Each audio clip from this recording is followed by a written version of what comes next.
welcome to another episode of Deep Quotes. This is Dee. This is App. And this is Pod. Today we have a fun quote from Joanne Bernard, who's a former Nova Scotia Liberal MLA and cabinet minister in Canada. And her quote is, quote, "There are just so many examples of women doing the work in this field, and for men to think that they have the ability to speak about contributions of women, therefore expertise, their work, their experiences, it's offensive," end quote. And she was referring to a security panel or security solutions panel about women's contributions, and everyone on the panel was male. So there were 4 men running the panel about women's contributions. So what are your thoughts on this? So it's kind of interesting because if we're just talking about contributions, I don't think you necessarily have to have women talking about those contributions unless you explicitly got the women who made those contributions. But it is contributions from women that they're going to be talking about. Mm-hmm. Right.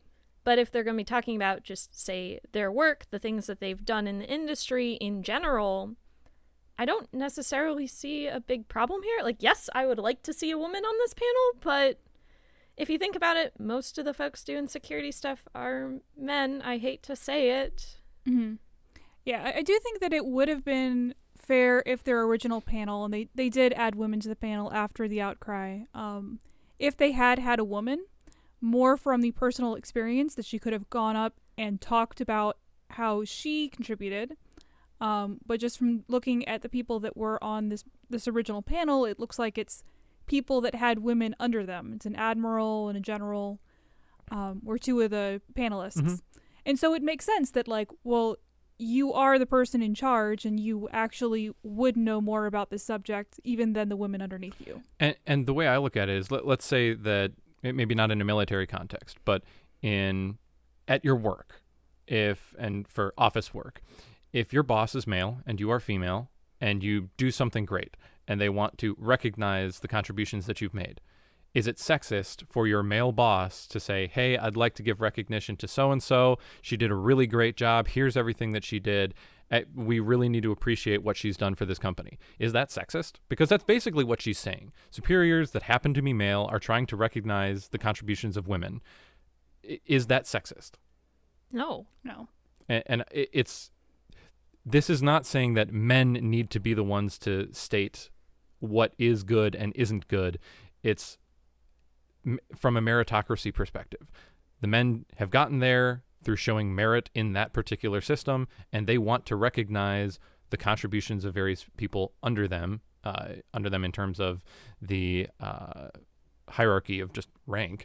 It's like, we don't want to just say that women don't contribute. We're trying to do the opposite. We're using our platform and the fact that we're in a position of power to recognize that we did not get here alone. There are people that have contributed from underneath our rank. I view that as a recognition of being humble rather than gratiation, I guess. Because I think that she's taking it as that it's offensive that these men are talking about it. And I'll get to more along the lines of why her perspective is just despicable, not just wrong, but despicable. But do you think that there's anything wrong with a superior talking about one of their subordinates in a complimentary way if sex comes into it? Should sex even come into it at all? Sex shouldn't come into it. I think generically speaking, sex shouldn't come into it. I think in this particular context that they are talking in a area where there are not a lot of women, and they're specifically talking about like how women can contribute in this very niche market, it makes sense to be talking about the sex side of it. And again, like, I do hold that, yeah, it would have been nice if their original panel had a woman, if only to talk about her own specific experiences. Sure. Have firsthand experiences included to augment it. Sure. Yeah. But again, that's not me saying that the panel is wrong. It's just that, oh, well, there's no firsthand experience on this panel, so it looks a little one-sided. Yep. So I want to get to why I think that this quote is despicable, disgusting, and anti-human. Oh man, that's a lot to unpack. That's a dramatic enough claim, right? We only have a few minutes. Right. So I'm going to paraphrase the quote. I'm still going to use her actual words, but I'm going to skip the middle section. For men to think that they have the ability to speak about contributions of women is offensive. Now, this just sets off so many triggers for me because they have the ability to speak. I can speak about whatever I know, whatever information I have in my mind, I can speak about that. She's saying that men don't have or shouldn't have the ability to speak about women or women's experiences. Men should not have the ability to speak about contributions of women. It's like, so I am not allowed to compliment anyone for any experience that I have not personally had. Wow, I've never had childbirth. That means that I can't speak about the fact that childbirth is painful or that it's a difficult thing to go through. No, I obviously can't speak about that because I've never been through it. What she's saying here is the argument that if you haven't experienced it, then you do not have the right or ability to speak about that experience. And that's just moronic, and it's anti-educational, because the whole point of education is to be able to learn from other people's experiences and learn from their mistakes. And if I learn from, let's say, my father's mistakes or my mother's mistakes, I want to be able to share those experiences with other people. I don't necessarily know all of the problems that women go through, but I can learn from what my mother had and the difficulties that she faced. And if I have a daughter, I want to be able to pass those on to her. And what she's saying is men do not have the ability to speak about contributions of women. It's like, that means that I can only talk about things that I have directly experienced, and that sectionalizes and segregates people into their own buckets. No one can communicate with anyone else unless they have both had the same exact experience. You can't learn from each other. It's anti-educational, and the whole premise of wisdom is learning from others' mistakes. Okay, Dee, but tell us how you really feel. So, I mean, what are your thoughts on that? I can understand what you're going for. I think in some areas, I do not like men talking about the experiences of women because they don't really know what they're talking about. But in this case, no, men can totally talk about the contributions of women in this field. This field is not exclusive to women. There are both men and women in the field, and their experiences are going to be similar. It's not talking about men saying, well, here are all of the specific pains that you have during menstruation or childbirth. It's like, no, both people are experiencing similar things, and they're trying to recognize the contributions of a particular group of people. Well, there's a difference between talking about the contributions of a group of people and talking about the experiences of a group of people. The panel is called Security Solutions Women's Contributions. You can see someone's contributions without knowing how they got to that point or what exactly they were experiencing, in which case, yeah, there being men on the panel makes total sense. In the company context, so-and-so made the company over $1 million. That's not talking about saying so-and-so was depressed through this entire time and had a lot of personal troubles. Right. Yeah, and having the personal touch, again, would have been nice, but that's not necessarily the point of this particular panel. The point of this panel was to have people that are in the upper echelons of the security force, or the security solutions, whatever the organization was that they were talking about. It's like they are trying to talk about specific contributions and bring more attention to it, and that is only a good thing.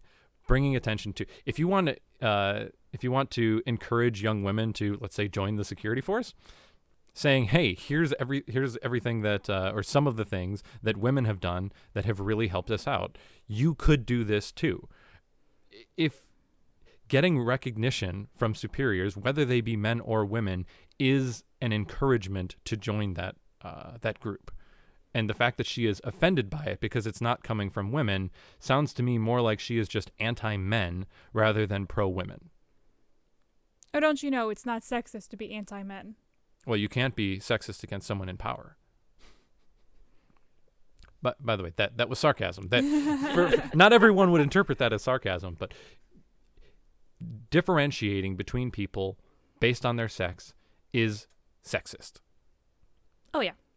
So saying that men cannot speak about the contributions of women and saying that that's offensive is itself very sexist against men. I can agree with that.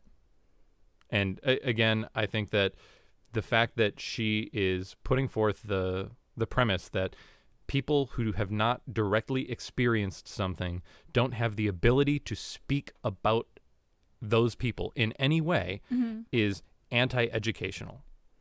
Well, I mean, a doctor doesn't need to know what it's like to have appendicitis to know how to get your appendix out. If we had the requirement that doctors could only perform heart surgery if they've gone through it, means that we would have almost no one performing heart surgery.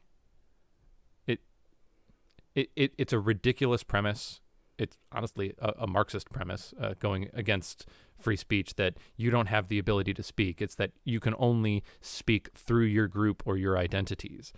And that's basically the claim that she's making, that you can only speak on behalf of your group and not on behalf of yourself.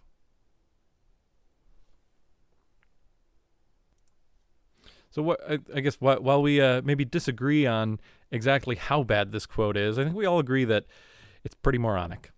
Yeah, the quote is moronic. I was simply saying that the sentiment is understandable. Yes, she wants women to be a part of that recognition in some way, maybe even just to share the personal experiences that they've been through. Right. And I agree with that, but I think that the way that she presented it was moronically bad. Oh, yeah, I can agree with that. And that's fair. So, once again, the quote is from Joanne Bernard, and it was, quote, "There are just so many examples of women doing the work in this field, and for men to think that they have the ability to speak about contributions of women, therefore expertise, their work, their experiences, it's offensive." End quote. So, thanks for listening. We'll see you guys next time.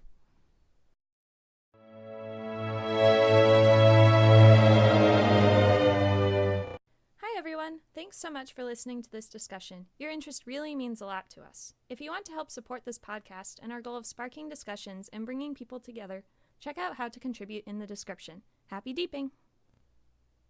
The content of this podcast does not reflect the views and opinions held by anyone involved. We will frequently be playing the devil's advocate strictly for the purpose of exploration of ideas and not as an endorsement of any subsequent action. We condemn all acts of violence other than those of self-defense against physical harm.